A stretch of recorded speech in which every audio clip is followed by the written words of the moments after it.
Okay, Bismillahirrahmanirrahim. Assalamualaikum warahmatullahi wabarakatuh. Alhamdulillahi rabbil alamin. Wabihi nasta'in. Wassalatu wassalamu ala sayyidina Muhammadin nabiyil karim. Wa ala alihi wa ashabihi ajma'in.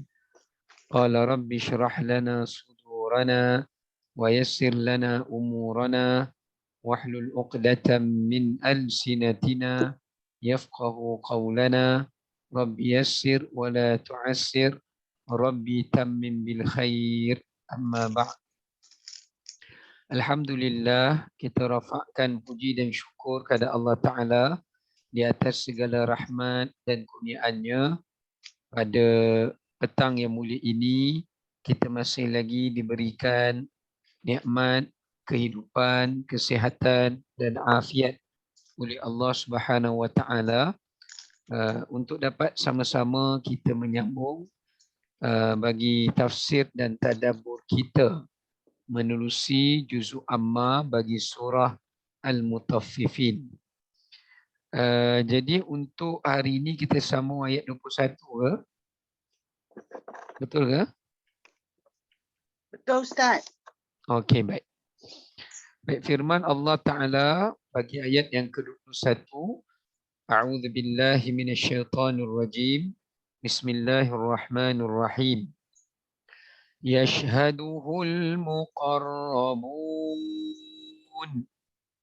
Yang bermaksud yang disaksikan akan catatan amalannya itu oleh sekumpulan para malaikat yang didampingkan Tuhan di sisinya. Baik.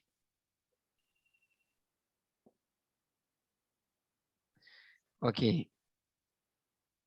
Berdasarkan kepada ayat ini, Allah menerangkan bagaimana amalan golongan-golongan al-abrar, golongan orang-orang yang banyak kebajikannya. Yang kita dah bincangkan sebelum ini, sifat golongan al-abrar. Jadi Allah menyatakan suratan amalan mereka itu bukan sekadar disimpan di tempat simpanan yang mulia, yang tertinggi. Sebaliknya, suratan dan amalan mereka itu, buku amalan mereka itu juga akan sentiasa disaksikan, dilihat oleh sekumpulan para malaikat. Siapa malaikat itu? Malaikat itu adalah malaikat al-muqarrabun. Ulama menafsirkan siapakah kumpulan malaikat al-muqarrabun ini. Jadi ada yang memberikan tafsiran malaikat al-muqarrabun adalah malaikat-malaikat arash. Malaikat-malaikat yang memikul arash.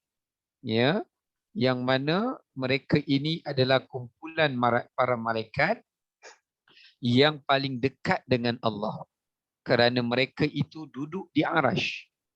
Ya, mereka itu penjaga arash, mereka itu pemikul arash, seperti mana yang Allah perintahkan kepada mereka. Ini kita boleh lihat berdasarkan surah Ghafir.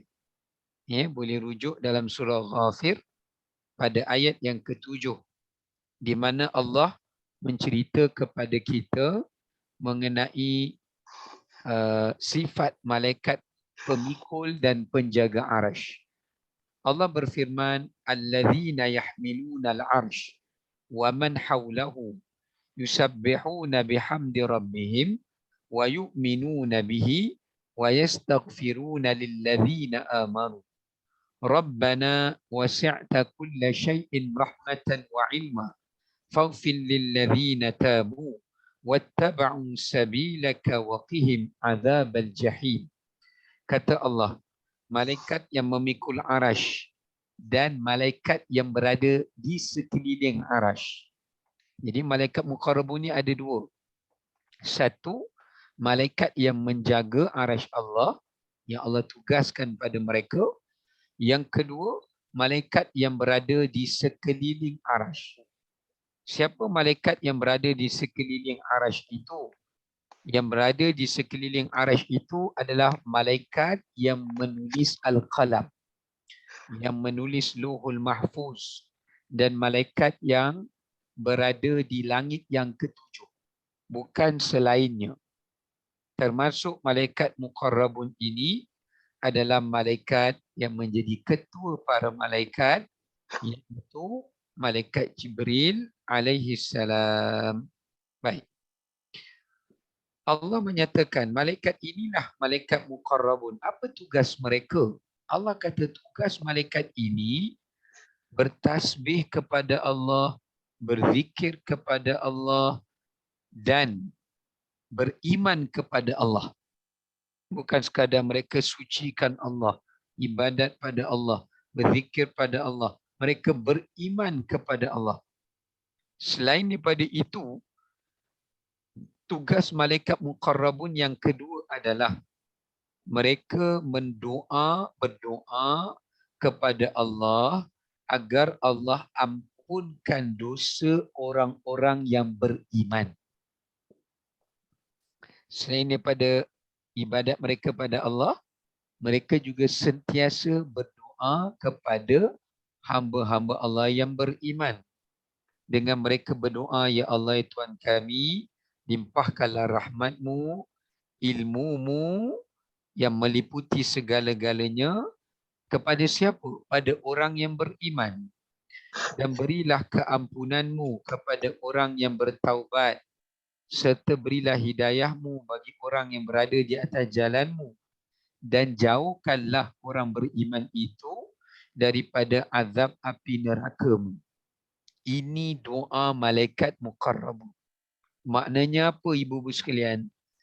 Semua amalan golongan abrar yang Allah simpan di langit yang ketujuh, setiap kali malaikat muqarrabun ni tengok amalan orang-orang abrar ini, malaikat al-muqarrabun akan doa untuk mereka. Apa doanya kita dah sebut tadi. Mereka doa supaya Allah bagi rahmat kepada orang yang amalannya dinaikkan di langit ketujuh, disimpan di kitab marqum. Mereka berdoa agar Allah ampunkan dosa mereka. Golongan al-abrar ini. Mereka berdoa agar Allah sentiasa bagi hidayah, sentiasa bagi taufik kepada golongan ini agar mereka tidak lari, terpesong daripada jalan Allah. Tengok ayat ke-8 pula dalam surah Ghafir. Apa lagi mereka doa? Mereka doa agar Allah masukkan golongan abrar, orang yang amalannya tersimpan di al-marqum itu. Mereka doa agar Allah masukkan golongan ini ke dalam syurga. Subhanallah, malaikat muqarrabun ni bukan doakan untuk golongan abrar saja masuk syurga. Mereka berdoa juga supaya keluarga golongan abrar, isteri golongan abrar, suami golongan abrar, keturunan golongan abrar masuk dalam syurga. Ini pentingnya agar kita menjadi golongan yang amalannya diangkat dan disimpan oleh Allah di Illiyin. Sebab kita nak dapat doa malaikat ini. Ayat ke-9 Allah sambung lagi. Malaikat muqarrabun berdoa agar Allah menghindarkan golongan al-abrar daripada mengulangi dosa, daripada melazimi dosa, daripada sentiasa mengulangi dosa, berbuat dosa dan sebagainya. Ini kelebihan dia. Baik. Kemudian kita nak lanjutkan. Pengajaran yang pertama menunjukkan pada kita bagi ayat yang ke-21 ini.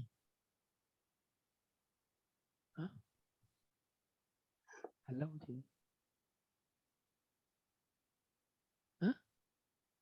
Bisa. Baik. Malaikat pengajaran pertama malaikat yang ditugaskan untuk memelihara dan mengangkat amalan kita ni ada 6 jenis malaikat. Pengajaran dia nak bagi tahu amalan kita ni sentiasa diawasi, diperhati, dipelihara, dijaga oleh Allah. Jadi tak ada amalan kita sekecil mana pun yang terlepas. Begitu juga dengan dosa. Ya. Kerana ada ulama menafsirkan yashhadu al-muqarrabun. Bukan sekadar maksud amalan kita tu malaikat muqarrabun saja yang menyaksikannya di langit yang ketujuh. Tetapi al-muqarrabun juga yashhadu ni maknanya ulama menafsirkan amalan kita sentiasa diawasi, sentiasa dicatat, dicatat, dipelihara, diangkat. Jadi Allah utuskan untuk jaga dan awas dan rekod dan catat amalan kita ni saja ada 6 kumpulan para malaikat. Bayangkan betapa Allah cermat dalam nak merekod, mencatat, merakamkan dan memelihara dan mengawasi amalan kita. Sebab tu golongan abrar ni, ibu-ibu sekalian, golongan yang sangat tinggi sifat muraqabah mereka. Apa itu muraqabah? Mereka sentiasa merasa diri mereka diawasi. Lalu mereka sentiasa mengawasi amalan mereka.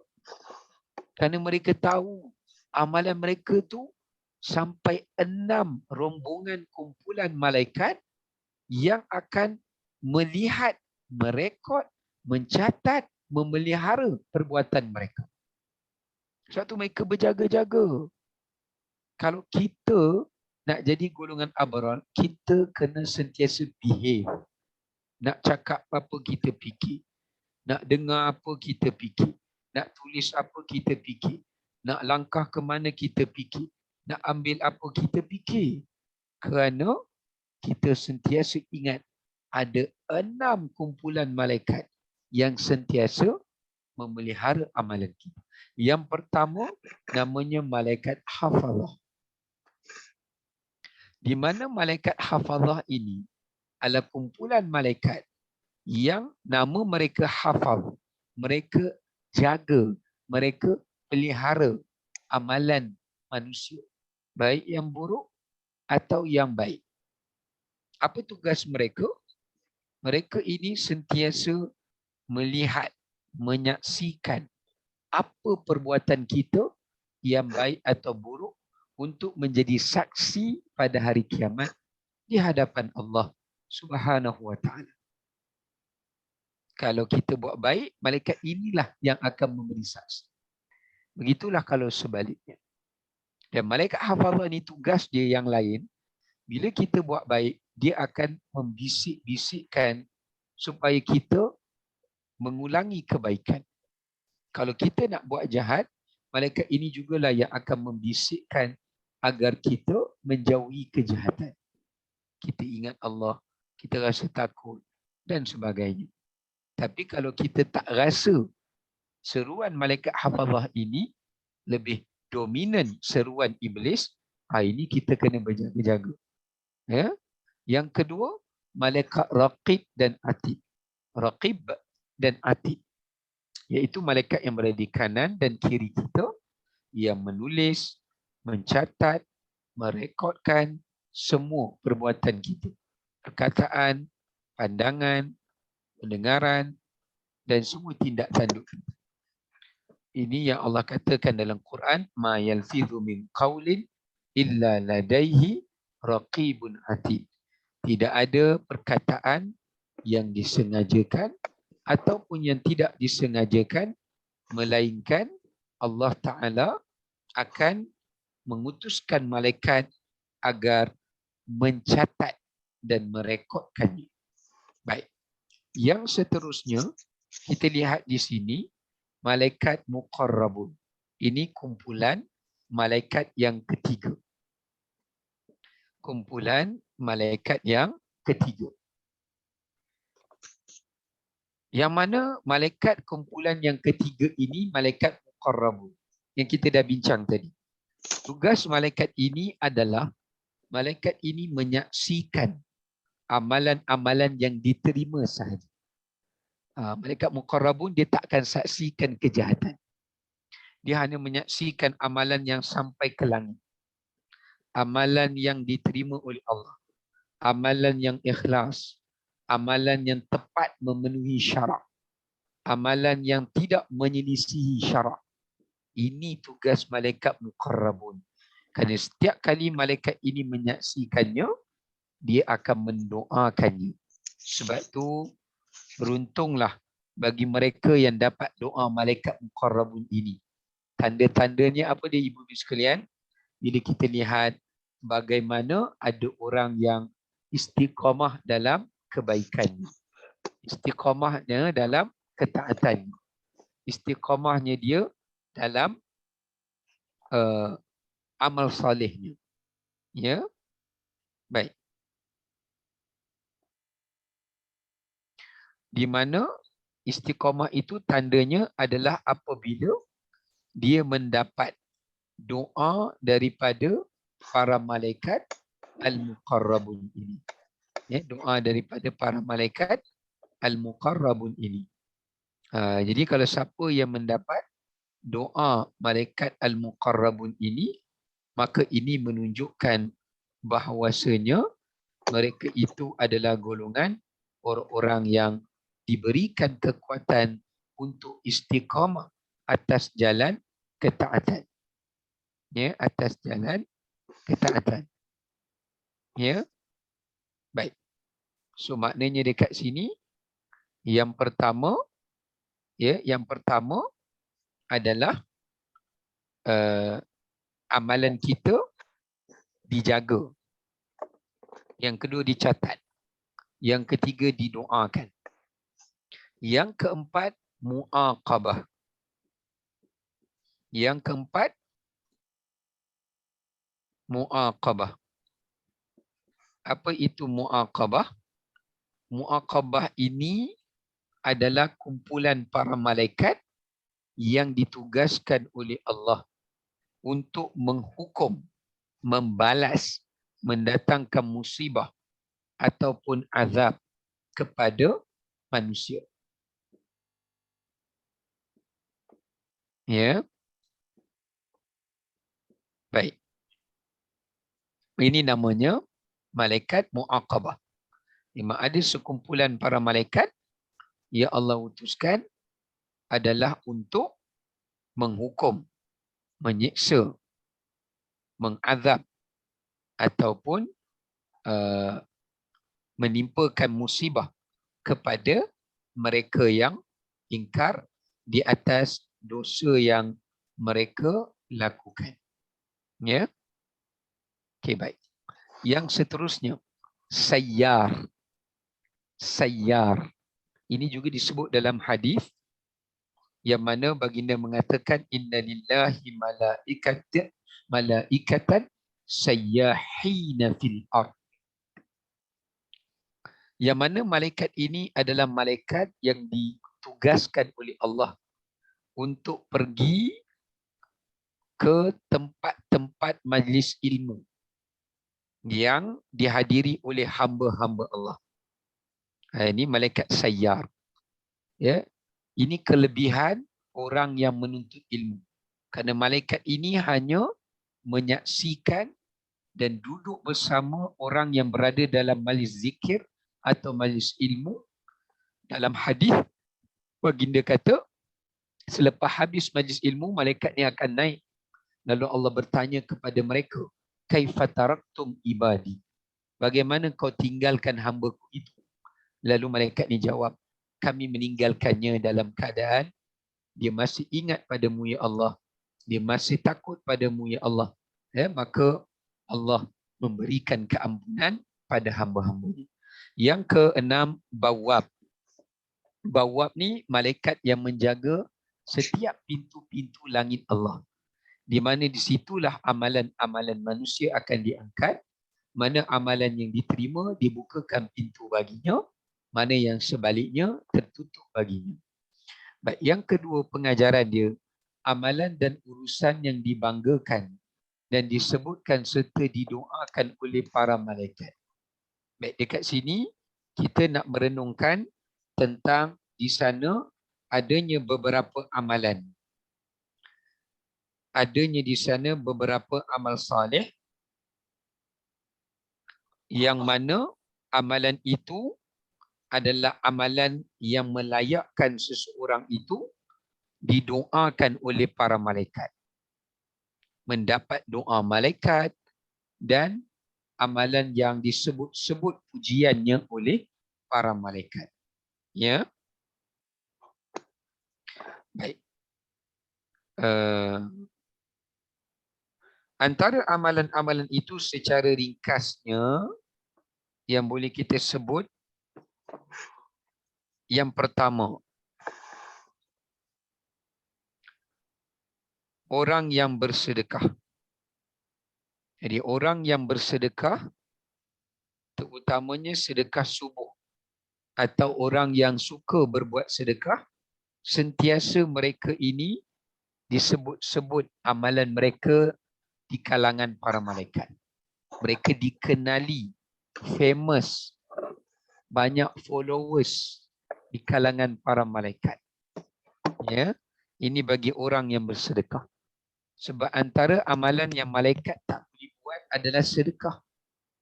Jadi bila kita bersedekah, malaikat memuji dan menyebut-nyebut dan berbangga-bangga dan mendoakan pada orang yang bersedekah.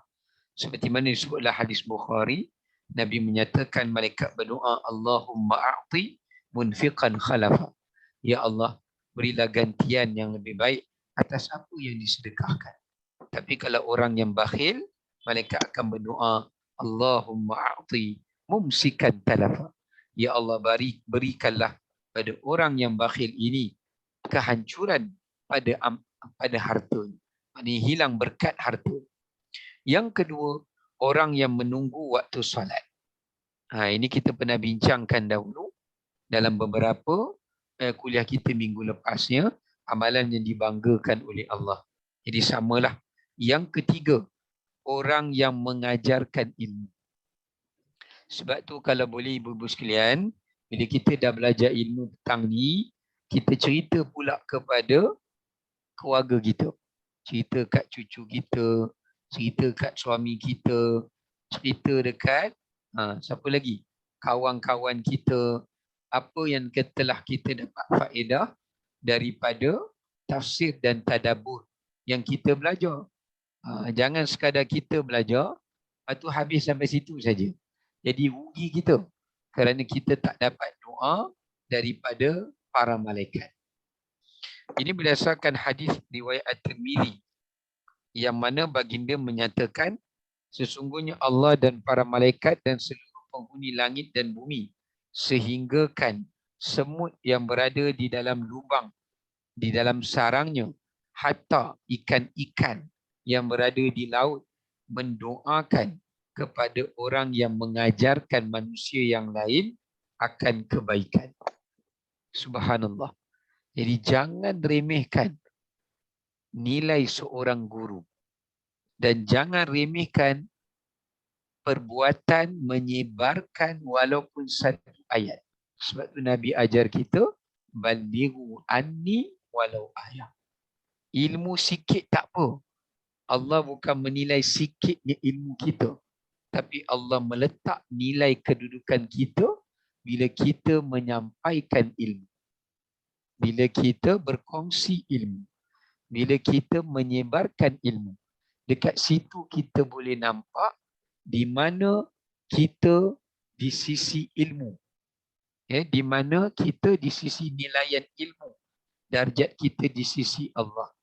Letaknya ilmu kita bukan banyak atau sikit, tapi adalah bagaimana kita mengamalkan ilmu, menyampaikan ilmu, menyebarkan ilmu dan berkongsi ilmu.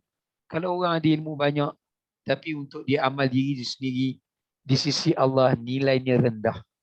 Walaupun ilmu dia banyak. Allah tak suka orang macam ni. Ya. Yang seterusnya, orang yang mendoakan orang lain. Malaikat cukup bangga, cukup suka. Siapa di kalangan hamba-hamba Allah, kalau setiap kali dia berdoa, dia bukan doa untuk diri dia saja. Dia doa juga untuk saudara dia. Dia doa untuk kedua ibu bapanya. Dia doa untuk keluarganya. Doa untuk adik-beradiknya. Doa untuk gurunya. Doa untuk kawan-kawannya, jirannya. Ini adalah mereka yang mendapat doa para malaikat. Kerana setiap kali kita doa untuk orang lain, tanpa pengetahuan orang lain atau dengan pengetahuannya, maka Allah akan utuskan malaikat sayyar tadi untuk mengaminkan doanya dan mendoakan baginya sepertinya juga. Subhanallah. Jadi jangan kita kedekut dalam berdoa. Jangan kita jadi orang yang bakhil dalam berdoa. Kalau kita nak doa kita mustajab, jangan doa untuk diri sendiri saja. Doakan juga untuk orang lain. Kerana setiap doa kita pada orang lain, ada bahagian kita untuk diri kita yang Allah Ta'ala akan ganjarkan. Dan kita tak rugi pun. Banyak orang salah faham. Kalau dia doa ke orang lain, dia ingat orang lain je dapat. Dia tak dapat. Ini nafsu yang ajar kita. Agama mengajar kita, bila kita ajar pada orang lain, kita doa pada orang lain, bukan orang lain itu saja yang akan memperolehinya. Bahkan kita sendiri juga akan memperolehinya. Baik, minta maaf. Seterusnya, orang yang mendapat doa para malaikat adalah orang yang bangun sahur untuk berpuasa di waktu sahur dan orang yang beristighfar di waktu sahur. Jadi sebab itu orang yang berpuasa ni, yang selalu melazimi puasa sunat ni, mereka dapat doa malaikat. Amalan mereka ni dibangga oleh malaikat. Malaikat tak boleh puasa sebab memang malaikat tak makan dan tak minum. Jadi kalau kita boleh buat satu amalan yang malaikat tak boleh buat, malaikat akan bangga dengan hamba-hamba Allah yang macam ini.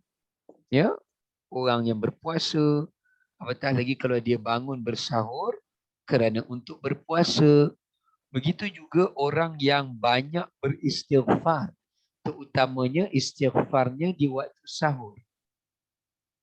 Kerana malaikat tak ada dosa. Jadi malaikat tak boleh untuk beristighfar. Sebaliknya malaikat hanya akan beristighfar, mendoakan kepada orang yang beristighfar sahaja. Ya. Maknanya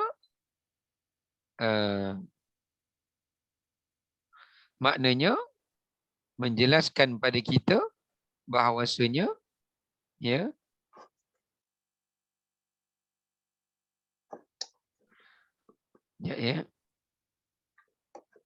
maknanya disebutkan bahawasanya malaikat akan tak boleh meminta ampun, sebaliknya malaikat akan mendoakan keampunan, ya, mendoakan keampunan kepada orang-orang yang beristighfar, ya, pada orang yang beristighfar.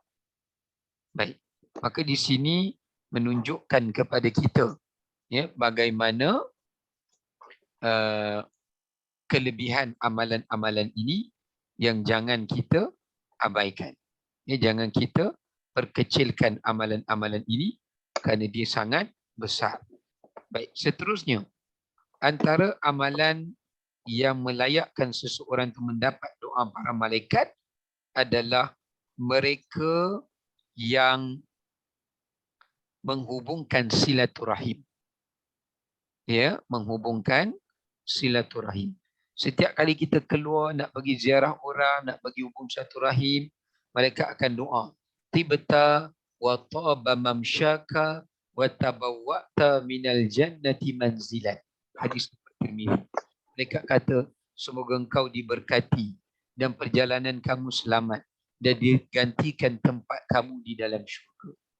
Kemudian orang yang dapat doa malaikat adalah orang yang merapatkan saf dan orang yang berada di saf yang pertama. Di sini menunjukkan pada kita betapa pentingnya kita jangan biarkan saf tu ada renggang. Sebaliknya kita rapatkan, dan betapa kelebihan untuk kita memenuhi saf yang pertama. Jangan kita suka jadi orang yang salat di saf yang hujung, tapi jadilah orang yang salat di saf yang pertama. Ya. Baik. Okay, sekarang ni kita tengok ayat 22. Innal abrara lafi na'im. Yang bermaksud, Allah berfirman dengan mafhumnya, sesungguhnya orang-orang yang berbakti itu, ini golongan al-abrar itu, lafi na'im, akan berada di dalam syurga yang penuh dengan kenikmatan. Baik. Perhatikan bahasa yang Allah pakai. Ya? Pertama, Allah nak mengukuhkan bagaimana golongan abrar ini dijamin oleh Allah yang mana mereka akan sentiasa berada di dalam kenikmatan. Sentiasa berada dalam kenikmatan. Ya. Yang pertama, Allah gunakan ayat penegasan, inna, sesungguhnya. Ya. Inna, sesungguhnya. Yang kedua, Allah kata lafi. La tu jawab kepada inna. Jawab kepada sumpah. Ya. Jawab kepada sumpah.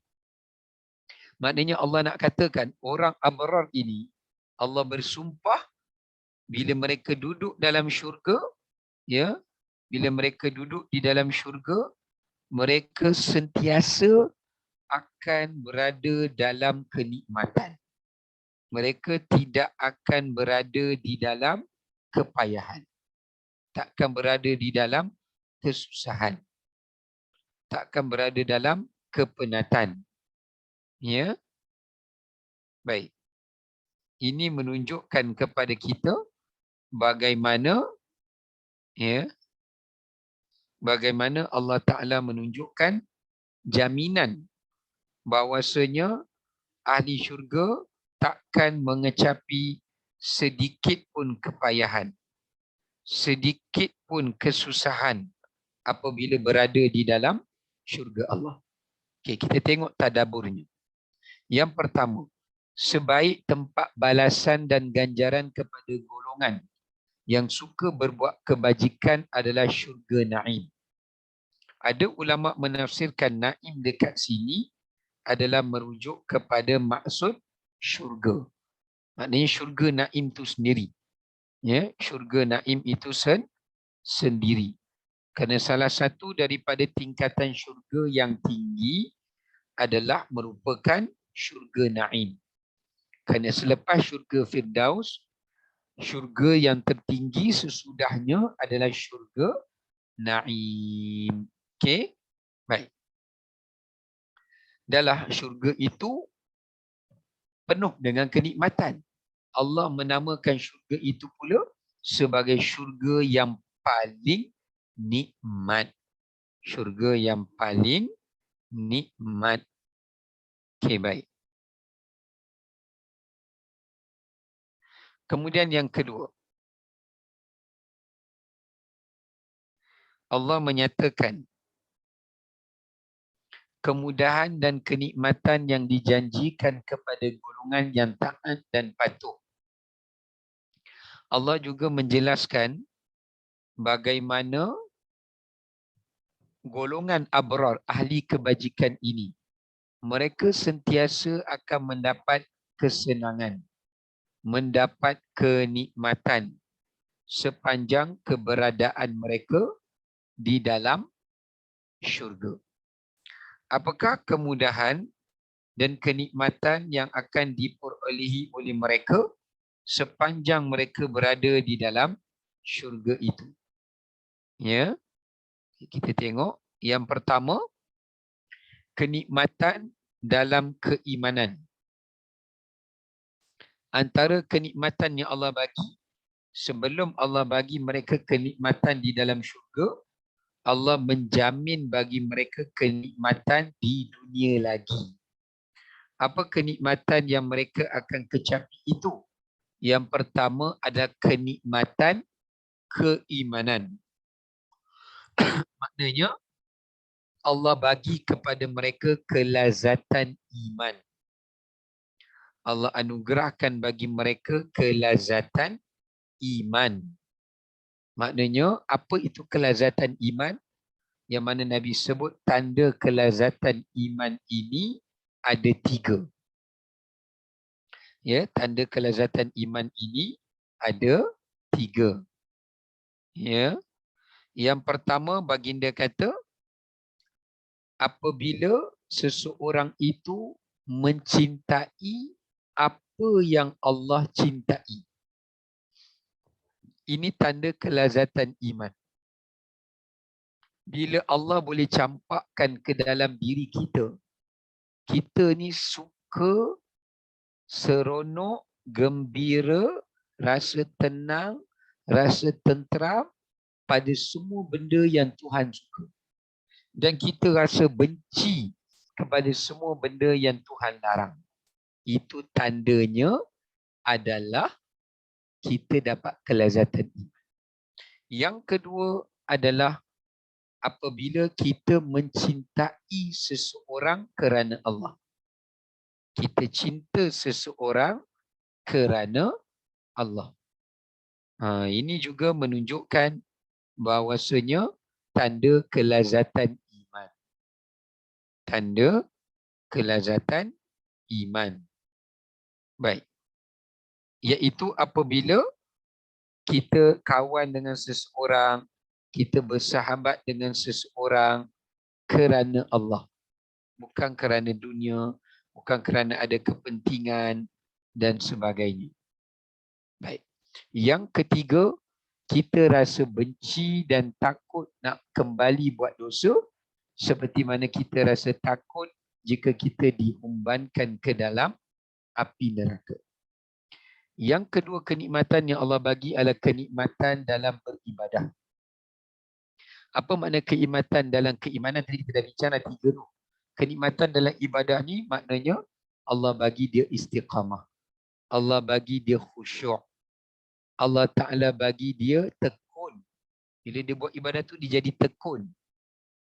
Dan Allah Ta'ala bagi bila dia buat ibadah tu dia bersungguh-sungguh. Dia bukan ala kadar. Tapi dia bersungguh-sungguh menyempurnakan ibadah. Maknanya dia buat secara ihsan. Ini tanda nikmat ibadah. Yang keempat, kenikmatan dalam buat kebaikan dan ketenangan. Maknanya bukan sekadar ibadat, bahkan Allah menjadikan dia ini suka kepada kebaikan. Dia tengok orang buat kebaikan, dia nak buat kebaikan. Dan Allah campakkan dalam hidupnya kenikmatan, ketenangan. Maksudnya Allah sentiasa hiaskan hidupnya dalam ketenangan. Kalau dia ditimpa musibah pun dia tenang. Kalau ditimpa kecelakaan pun dia tenang. Maksudnya Allah sentiasa memberikan ketenangan ke dalam jiwanya. Di sini menunjukkan pada kita bagaimana Allah beri kepada mereka walaupun dalam keadaan diuji, walaupun dalam keadaan musibah, tapi mereka tetap dalam keadaan tenang dan mereka tetap berada dalam keadaan yang bersangka baik kepada Allah Subhanahu wa ta'ala. Baik. Kemudiannya,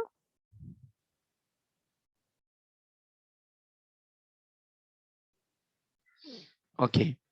Kenikmatan dalam penjagaan dan perlindungan. Apa maksudnya?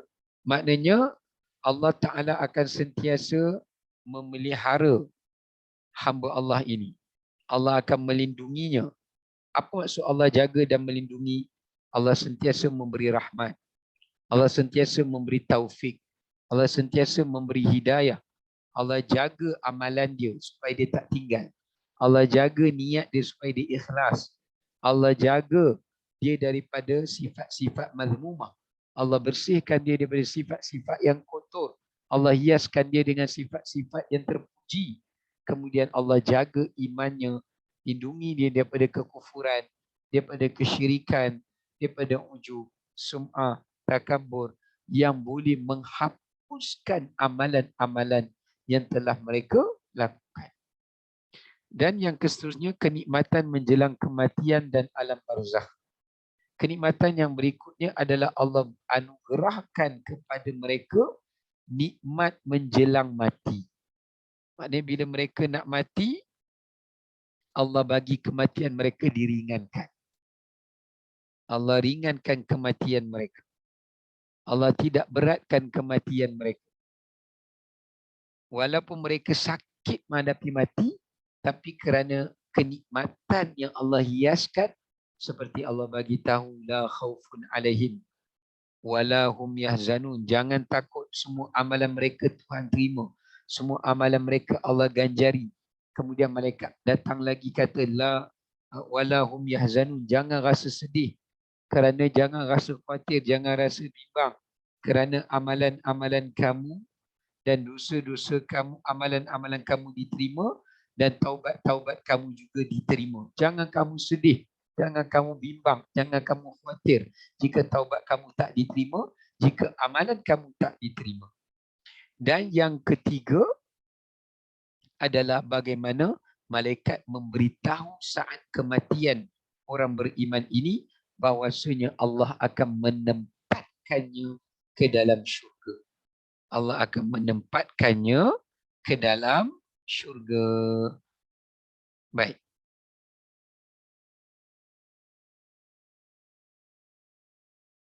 Okey. Seterusnya, kenikmatan pada hari kiamat. Ini pada hari kebangkitan atau pada hari akhirat. Maknanya dekat sini,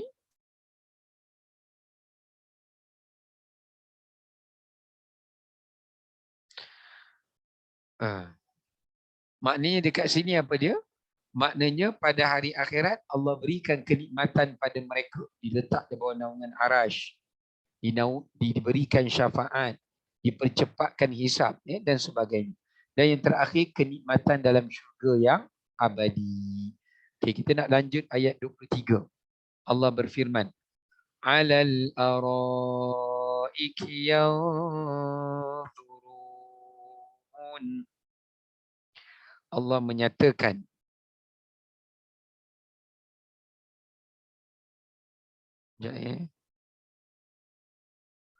baik, Allah Ta'ala nyatakan, mafhumnya apa dia? Antara bukti ahli syurga itu berada dalam kenikmatan. Allah kata, kamu jika melihat mereka, mereka sentiasa sedang berehat di atas pelamin-pelamin. Maksudnya kalau kita ni Allah kata dapat tengok ahli syurga, kita akan tengok dia orang ni rehat saja, baring saja, tak gerak sana sini. Jadi bos, duduk saja. Everything, anything, semua orang sediakan. Semua orang siapkan. Semua orang bereskan. Maka inilah gambaran kepada apa yang Allah maksudkan pada ayat yang sebelumnya, bagaimana golongan abrar itu berada dalam penuh kerehatan, penuh ketenangan, penuh kesenangan, sambil melihat segala keindahan dan kemuliaan yang disediakan. Dahlah duduk syok baring. Araik. Araik ni merujuk kepada satu katil yang atasnya ada, apa ni kita panggil, ada tempat berteduh. Ya, kalau pernah tengok katil-katil raja dan sebagainya, orang kaya, katil atau ada tiang penjuru, atasnya ada tempat berteduh. Itu araik nama dia dalam bahasa Arab. Allah cerita macam mana istirahatnya, Relaxnya, tenangnya ahli syurga, sentiasa dalam keadaan baring. Hanya tugas mereka yang Allah beri untuk memerhatikan. Memerhati dia nak apa. Memerhati apa yang dia inginkan. Memerhati apa yang dia mahukan. Dan memerhati segala bentuk keindahan, keasyikan, ketenangan, kemewahan yang ada di dalam syurga itu.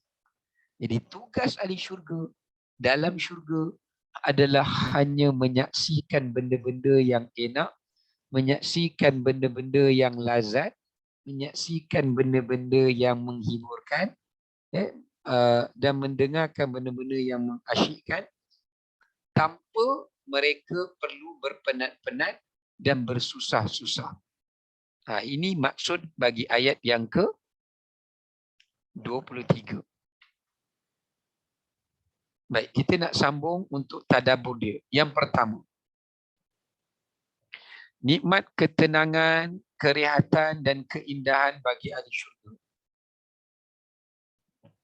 Allah menggambarkan bagi ahli syurga mereka mengecapi 3 nikmat ni serentak. Tenang dalam syurga, rehat dalam syurga, indah dalam syurga. Maknanya mereka menikmati suasana yang amat tenang. Fikiran mereka sentiasa tenang, jiwa mereka sentiasa tenang, tak perlu fikir stres-stres macam kena kat dunia dahulu. Yang kedua, Allah sentiasa meringankan mereka supaya mereka tak perlu buat apa-apa. Idza arada syai'an ayyaqula lahu kun fayakun. Bila mereka teringin apa-apa saja, benda itu akan tersiap sedia untuk mereka. Sangat totally rehat. Order saja. Tak payah buat apa. Bangun ke apa ke, tak payah. Dahlah tenang fikiran dan hati. Kemudian rehat, relax pula. Kadang-kadang kita pergi bercuti pun, kita stres. Jamnya, ramai orangnya, kena beratunya. Walaupun kita bercuti tu nak rehat, dah macam tak rehat. Yang ketiga Allah sebut keindahan. Bagaimana keindahan syurga yang tak pernah dilihat, tak pernah mendengar, tak pernah disentuh. Jadi sebab itu Allah kata kat sini ada 3 pengajaran. Tenang dari segala ujian dan musibah. Kerana sifat golongan abrar ni ibu sekalian, sewaktu di dunia dahulu, mereka ni sentiasa diuji oleh Allah. Mereka sentiasa tak terlepas daripada ujian dan musibah. Lepas satu datangnya, lepas satu datang lagi. Tapi bila mereka balik ke negeri akhirat, Allah menunjukkan kepada mereka bagaimana nikmat syurga yang penuh dengan kenikmatan tanpa perlu mereka memikirkan apa-apa pun tentang harta mereka, siapa nak jaga, siapa nak urus, siapa nak siapa nak servis dan sebagainya. Mereka tak perlu memikirkan hal-hal itu semua. Yang kedua, rehat dari segala tugas dan bebanan. Maknanya Allah nak bagi tahu ahli syurga, bila mereka berada dalam syurga yang penuh nikmat ini, mereka tak perlu lagi dibebankan dengan apa jua bentuk bebanan, apa jua bentuk ujian, apa jua bentuk tugasan, apa jua bentuk perintah Allah maupun daripada larangan Allah. Maknanya tidak ada lagi sebarang pertanggungjawapan di dalam syurga untuk dipertanggungjawabkan oleh ahli-ahli syurga. Maknanya nak menunjukkan dahlah tempat cantik, rehat pula. Lepas tu kita tak ada apa-apa komitmen. Kerana semua benda ni akan diuruskan oleh wildan. Ya, akan diuruskan oleh petugas-petugas yang Allah dah ciptakan, yang Allah Ta'ala dah sediakan kepada ahli syurga. Ahli syurga relax, order saja. Ya, seperti mana yang Allah rakamkan dalam Quran, apabila mereka menginginkan sesuatu, mereka hanya berkata subhanakallahumma wa bihamdika asyhadu an la ilaha illa anta subhanakallahumma wa tahiyyatuhum fiha salam wa akhiru da'wahum anil hamdulillahi rabbil alamin. Yang Allah sebut dalam surah Yunus, apabila mereka inginkan sesuatu, mereka puji Allah, mereka zikir saja subhanakallahumma wa tahiyyatuhum fiha salam. Kemudian bila mereka dah mendapatkan nikmat itu, mereka kata wa akhiru da'wahum anil hamdulillahi rabbil alamin. Baik, yang ketiga, indah dengan keasyikan, nikmat dan kurniaan. Mereka berada dalam syurga itu, mereka bukan merasai kelazatan sahaja, tapi mereka menikmati keindahan. Dia beza ya, indah dengan lazat ni. Kerana lazat ni apa yang kita rasa. Indah ni apa yang kita pandang. Maknanya kadang-kadang dekat dunia ni ibu-ibu sekalian, semua benda yang lazat tapi kadang-kadang tak indah. Contoh, kita makan durian lazat, tapi kita tengok rupa durian tak indah pun. Tajam, nak buka sakit, kan?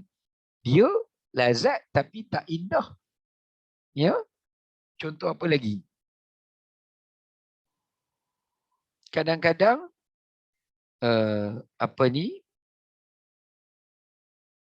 apa lagi makanan yang seperti itulah kan? Kita makan apa-apa jenis makanan lah. Kadang-kadang kita pergi kat satu restoran, makanan dia lazat, tapi tempat dia tak lawa. Kadang-kadang kita pergi tempat lawa pula, makan bukan sedap mana pun. Jadi tak komplit, tak perfect.